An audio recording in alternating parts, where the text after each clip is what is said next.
Tracy. Please turn off all cell phones and electronic devices. And call meeting to order. All right. Yep.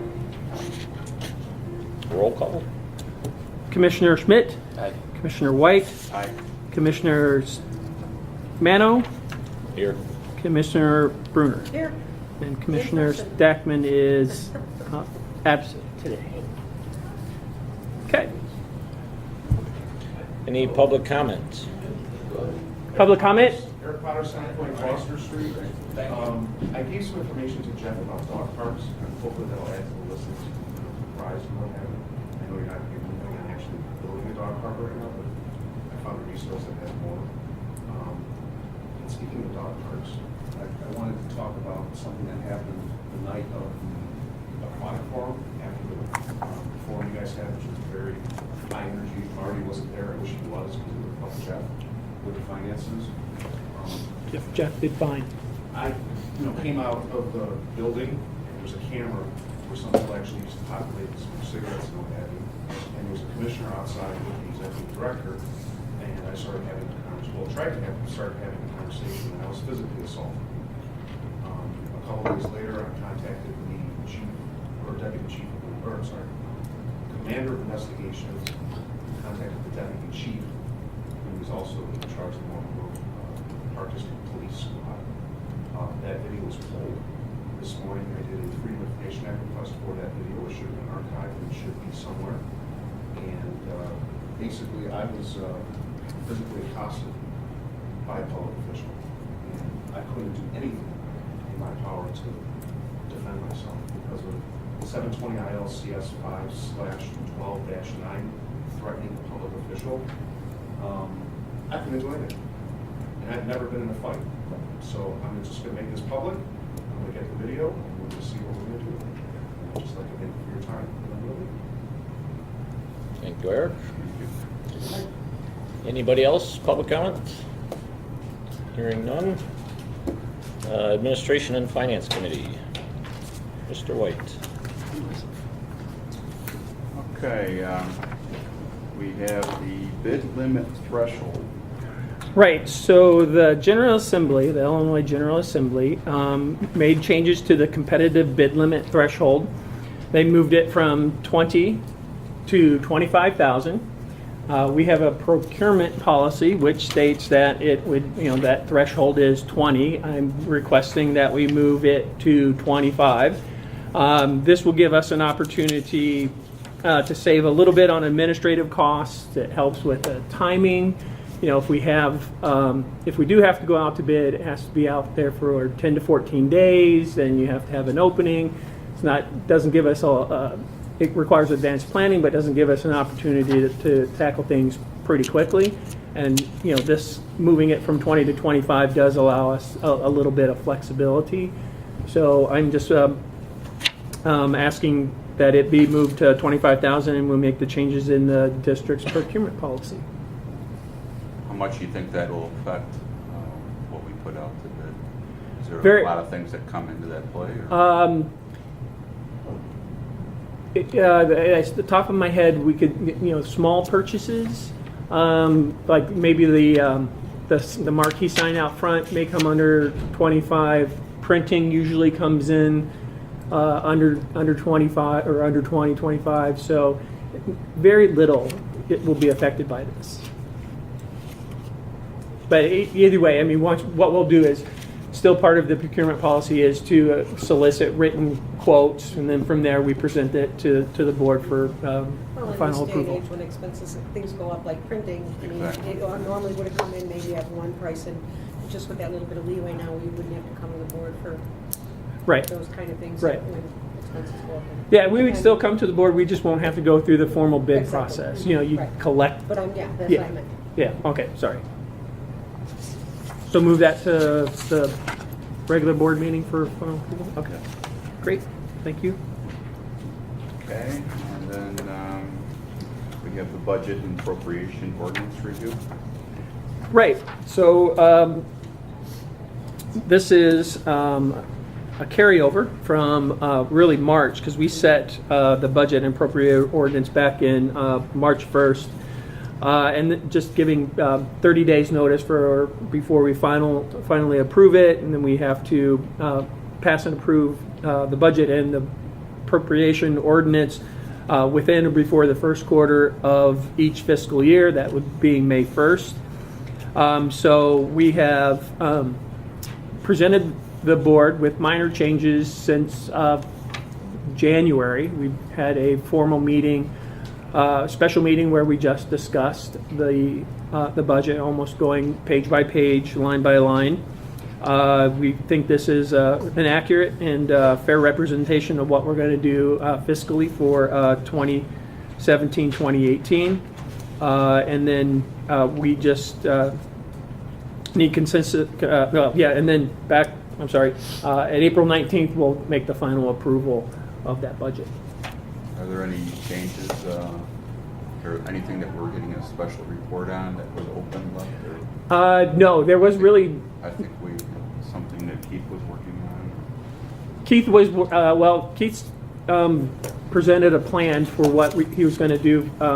That was the last thing. Yeah, but really what he needs is time, kind of go through a season, see what really is needed, that So stuff. good So, for now. yeah.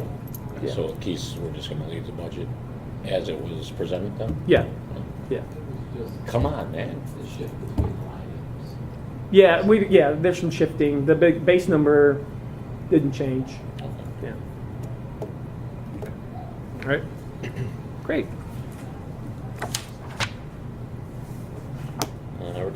Recreation and facility program. Georgie, anything? I have nothing. And I have nothing under parks and facility. So general discussion on our pool repair expenses. Yes, so not having everyone here, do we want to continue the conversation? I suppose we could. So, okay, so at the aquatics meeting that we had on March 22nd, prior to that, I had asked the board to consider a limit to a repair that we would make to the pool. And Mark, you had asked for some information. I believe we may have shared it with everybody else as to what our expenses have been, what we've done so far, what we're planning to do going forward. So, what do we want to set? So the nice thing about this conversation, having it after hearing the meeting, because now you've got some input from residents. So do we want to set a limit, or do we just want to go as is and deal with stuff as it comes along? I mean, We any have no concrete ideas of what's wrong and how much it's going to cost, correct? at this point, no. We have been. Sent out an RFP for architects, engineers to kind of give us an idea of what it would cost for us to do that. We're in the process of getting those in now. I think they're due Friday, in which Keith, Joe, myself, and Mark are going to sit down and review those and select the best candidate from that, and then from there kind of proceed going forward.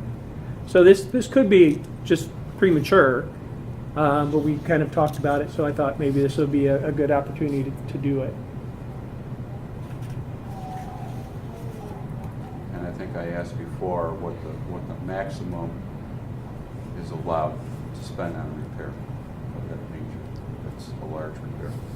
What is the maximum? Yes, what have we budgeted? As far as repairs, we have not. So it is really, It's hard to come up with a number if we don't. It is. If we had a failure, then we would have to sit down as a staff and say, okay, where in the capital plan can we take this money from? Just like when we under budgeted for the control system here, we had to come up with, I can't remember the dollar amount. Marty, what was it, 74? Yeah. 74,000 extra dollars for that. So we had to where are we going to pull that from? So, we would have to do that again. Where are we going to cut? I feel we need a threshold to where we say enough's enough. What that number exactly is, I don't know. I'm thinking around 50,000, so that we don't go above that, which should pretty much cover us for a lot of different repairs, I would think. I mean, that's a good number, especially if we're able to do it in-house. Right. If we're not able to do it in-house, then that might be Right. enough. And if the pump goes for whatever reason, we might as well take a while to get one of those anyway. So, Yeah. I mean, do you think that's a fair enough number, Keith, for? Yeah, I think that's an excellent start. You know, if you get something, some kind of major failure out there that costs more than $50,000, is it really worth putting much money into? Right, and then at that point, how many weeks of the pool season are left too? Right. You know, we gotta look at So all that. anything under 50 is going to be relatively minor. Yeah, if a pump goes up, we can get a pump relatively quick. There's pump companies out there. You know, something like that, we're probably looking at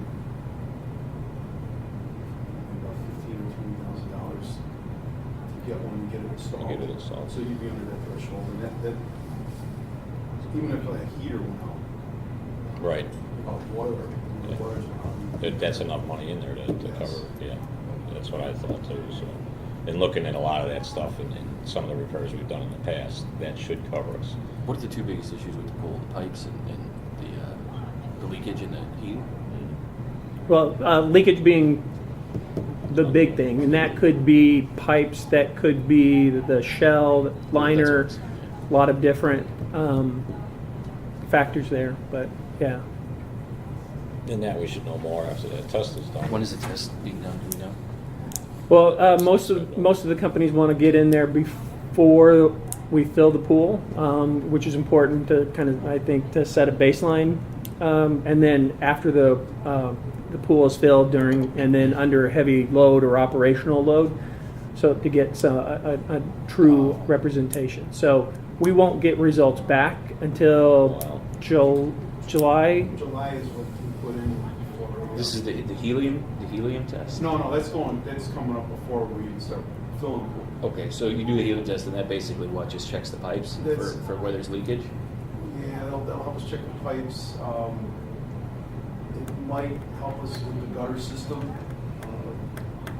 The gutter system is all pieces. So when the pool leaks, it's what, how many gallons a day?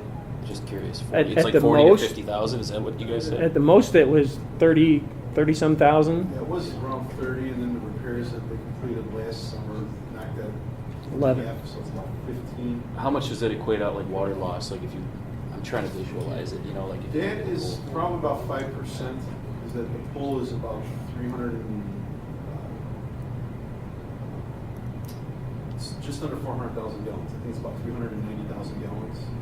So at 15. So it's 5% every Right, day? a little bit under 5%. And then you have to refill that every day, right? You know, some days now, if the temperature's a little bit cooler, or if there's heavy rains, it might be a little bit less. You know, it might be about half of that.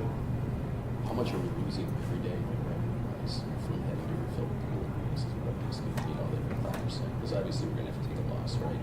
It's until July, right? What's that? I said you have to take a loss until July is what we're saying, right? I mean, in water, as far as like revenue goes, refilling the water. Well, you right? always Well- have a loss to begin with. Yeah. I don't know what percentage that would be for that pool, but Depending on what comes back out of that RFP, when you do their analysis and everything, if it's something major, it could end up being a whole season. So you can actually get in there and do the work. Whatever's causing it. It could be Just coming, trying to think if there's- especially if it's coming out of the pool itself. So there's nothing we can do about the leakage until July, basically, right? We'll have a better Find out well, more after the helium test. Right. yeah, we will know if there's leakage in the pipes, and like Keith was saying, it somewhat in the gutters. But after it's filled, you're talking September before we can do anything. But there's at one point we were losing 30. We made some adjustments. They made some repairs to the gutters and one other piece of pipe, which dropped it down.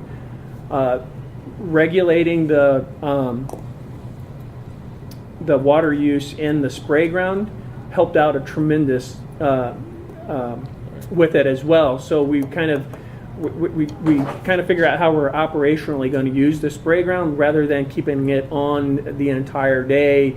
We turn it off when no one's using it. We turn it back on when someone requests it. Our operational hours have kind of shrunk a little bit. It's all in an attempt to mitigate our expenses. The heater's blown completely. The heater over There's not an there. issue with the heater rates. Yeah. Heater was And okay. you only really use it in the beginning of the season. Well, yeah, but when No, I we're think depending on also- the I thought water somebody loss, said we it could was always be acceptable with constantly the running heater. that because of the colder water comes back in. It just takes more to heat it back up. It's a vicious cycle. When I was talking to people yesterday, they were just saying how cold it always is. So I didn't know if there was an issue with the heating of it, or if there's something that we could. Yeah, you don't benefit a lot from environmental factors because of where it sits in relation to the trees, and then yeah, it's just very difficult. And that 50,000 would be a running total, it wouldn't be per event. So in other words, we'd spend 50,000. It would be up to the board. That's, I mean, we can keep, we can just like anytime there's an expense, we can come back to the board and say, or even poll the I was board, gonna ask because if if it it could be amended, I mean, we Yeah. set a limit, and then we say, you know what, we don't really know until we right, get the test. right, if the repair needs to be done quickly, I can always either call or email just to get some idea individually how you feel about it, and then make the decision myself to make the repair or not.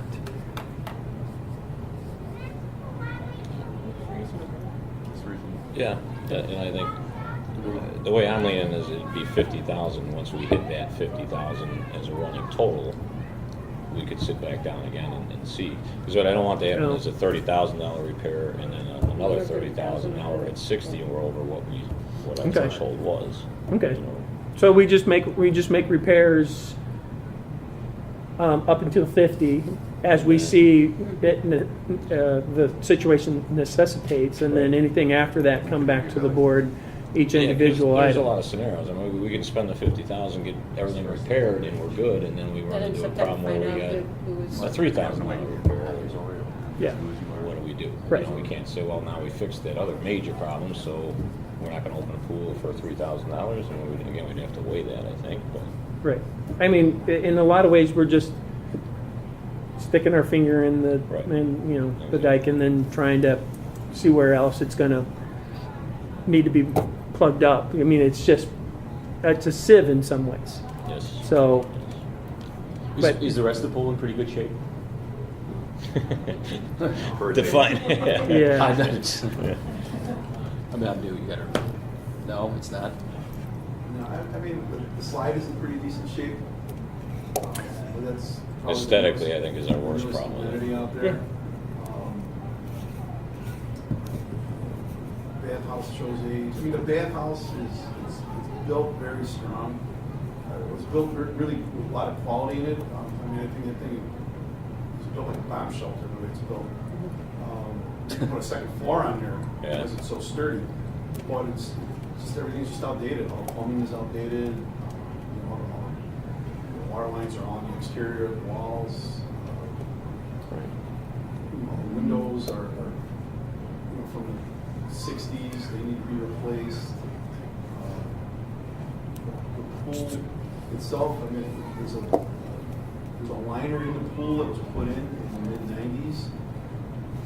Those get about 15 to 20 years life expectancy out of them. We're going on 30. 27 now. Yeah, we're past. I'm sorry, 22 years with that.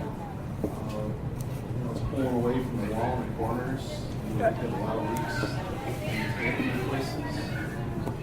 Yeah, and I think it's important that anything that keeps it operational is we'll kind of take anything aesthetically doesn't make sense. So as long safety is the primary concern.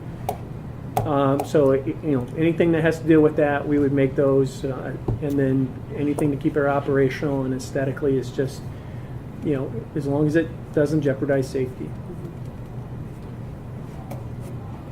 So, So we're good with the 50,000 limits and. Right. I agree with that. It's just Okay. like,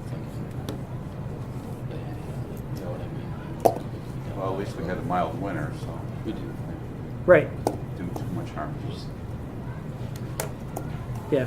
We'll see end of May. Yeah, exactly. So, what we So did if last the whole year, thing and we will, implodes, then yeah. we don't have to worry about it anymore. The thing that we did last year, we'll continue to do, we'll do again this year, we'll fill it to levels. And then monitor it. If it starts dropping, that'll give us some indication as well. But I think the helium test that we do will go along pretty well.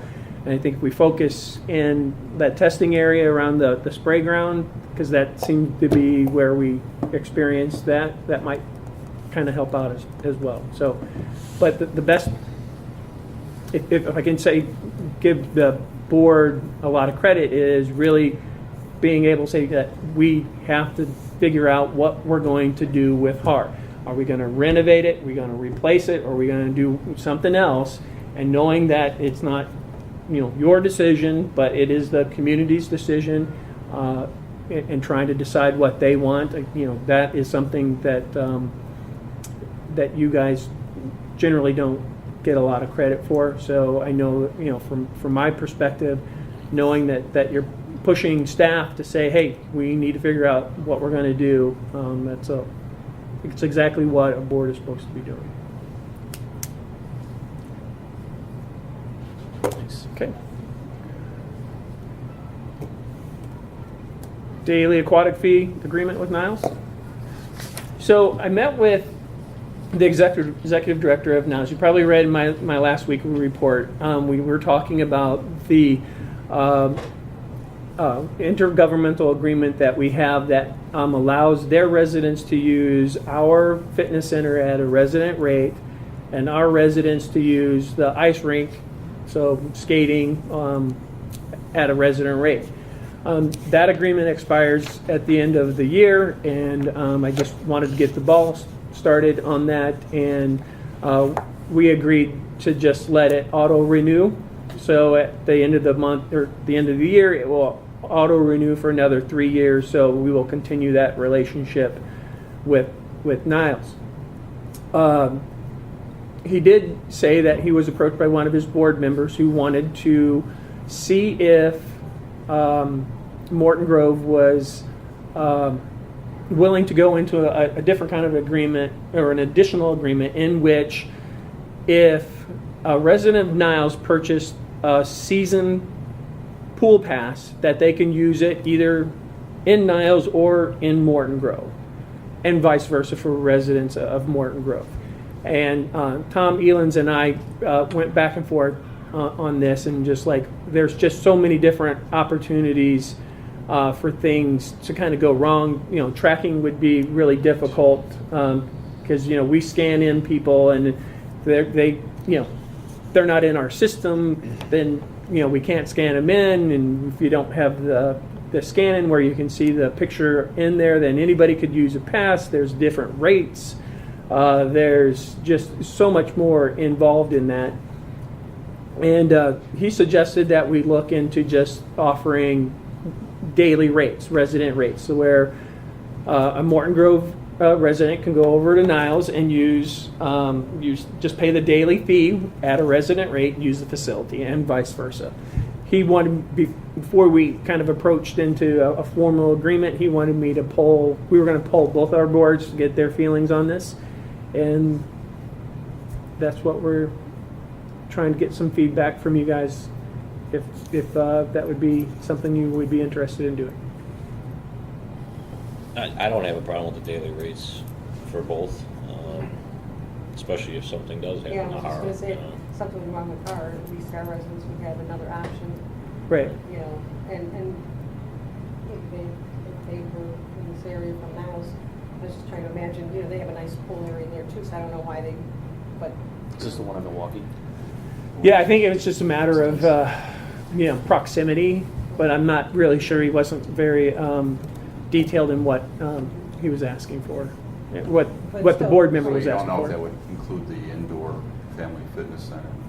Where they- Family Fitness Center is owned by, am I correct in saying it's owned by the village, not the park district? Correct. So, yeah, that wouldn't, That wouldn't apply. yeah, Just their outdoor pools. yeah.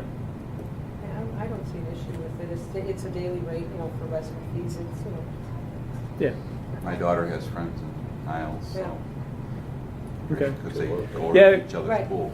Yeah, when we were looking at our daily rates, they were pretty close to being, equivalent. I think there was a dollar off on both the resident and non-resident rate, so it wouldn't really cost us much.